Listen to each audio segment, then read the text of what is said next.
With the holidays coming up, I want to share another little side dish that I do.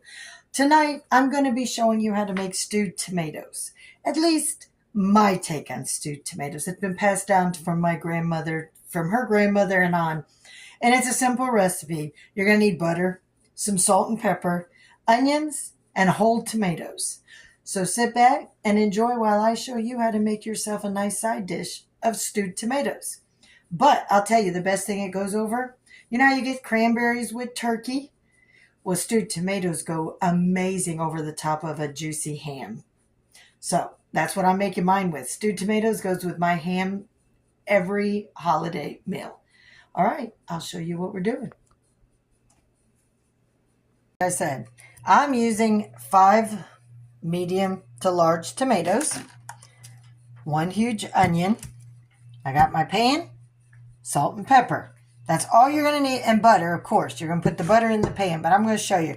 First, we're going to chop up these tomatoes. You're going to cut off the skin, the top layer. Just get rid of the stem. And you want to leave these in chunks. You're not going to make them tiny, and you're going to let them stew, but I'm going to show you. So, let me get them cut up, and I will show you what I mean.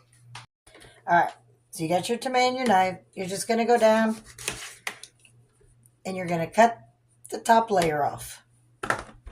So, after I've cut these top layers off, get these all done real quick. All right, so I've got my tomatoes. Now, you're just going to make these into 4. Cut them into 4s. Big chunks. Throw them in your pan.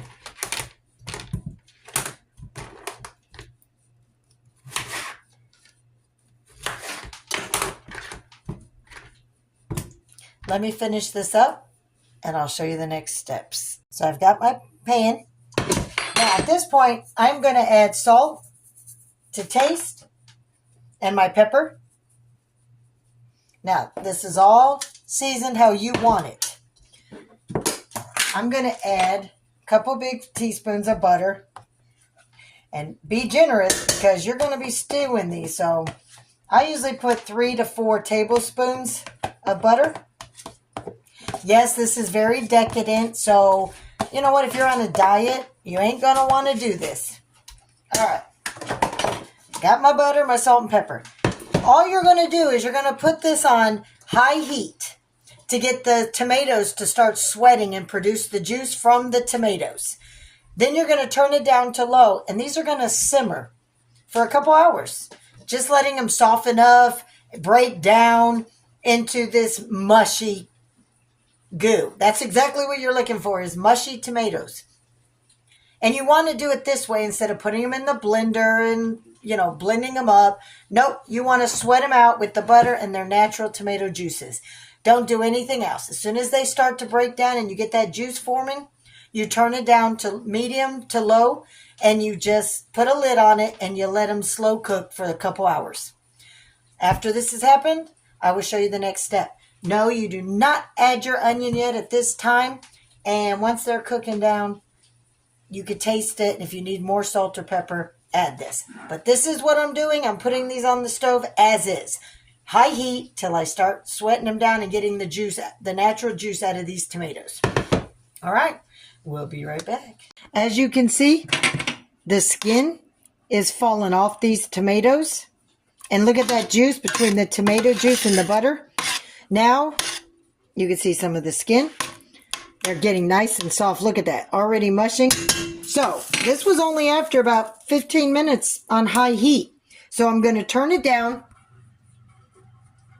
to medium, low.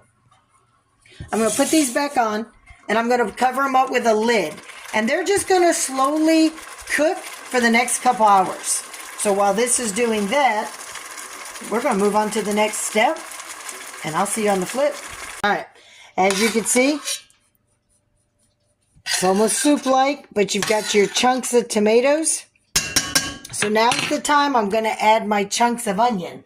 Now, I've used an onion and a half, and I just cut them in quarters. You want to leave them whole because they're going to cook down with the tomatoes. So you just add your tomato or your onions. Like I said, I did an onion and a half. I'm going to put the lid back on, and I'm going to let this continue boiling or on low heat for another hour. Can you see? Okay, so here's what they look like. It's all boiled down. Now, when it's at this, and I'm only about a half hour before it's time to eat, I'm going to take a half a cup of sugar, and you're just going to pour the sugar in, stir it in, because you don't want to put your sugar in the beginning of the cooking. It just cooks off and it doesn't taste right. You want it at the very end, because you've got the salt, the pepper, and then you've got that little bit of sugar. All right, and then you'll taste it, and if you need more, add more. If you need less, experiment. I know for me, a half a cup is perfect. All right, this is my version of stewed tomatoes, and I'll show you how we eat it when it's done. There you have it, stewed tomatoes on your ham. Perfect side dish, goes right over the top like cranberries to turkey. And of course, we threw in some baked beans on the side. Ham, baked beans, and some stewed tomatoes. Perfect little meal. All right, everybody, for this recipe and more, hope to see you at Lori's World. Have a blessed day.